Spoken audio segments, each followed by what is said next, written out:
यकीनन मौजूदा हुकूमत अक़लियतों की तरक्की के लिए भी बहुत कुछ करना चाहती है। इन्हें 12% तवज्जो देने के लिए ये संजीदा है। अक़लियतों की बहबूद के लिए 1,000 करोड़ रुपए के बेनज़ीर सालाना मुआवजे को फराहम करने की कोशिश की जा रही है।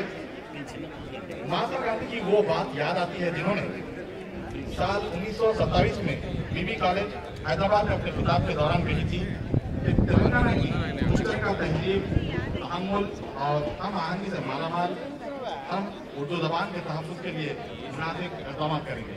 जी हाँ, ये कहा था महात्मा गांधी ने।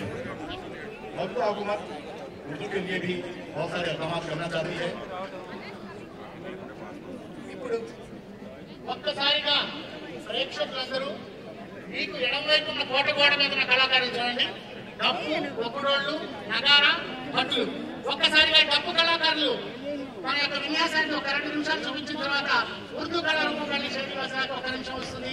ఒక్కసారిగా నగారాలు మోయించి అందరూ ప్రేక్షకులకు కూడా సంతోషం కలిగించేలాగా గోలకొండ కోట ప్రతిధ్వనించేలాగా తెలంగాణ జానపద కళారూపాలు ఒక్కసారిగా విన్యాసం చూపించండి.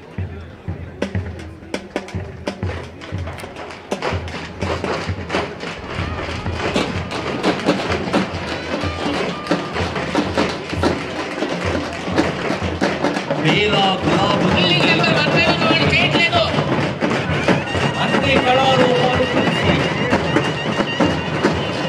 అందరూ కళాకారులు కలిసి పదం కలిపితే వాక్యం భోగిస్తే అద్భుతం, మహాద్భుత దృశ్యం, మహాద్భుత దండప్రియమైన సంగీతంతో దృశ్యమానమైన కళారూపాలు కళంతో కథాడుతున్నాయి.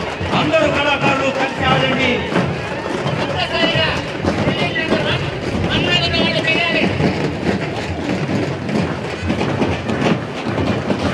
వివిధ దృశ్య ప్రసార మాధ్యమాల మిత్రుల కెమెరాలకి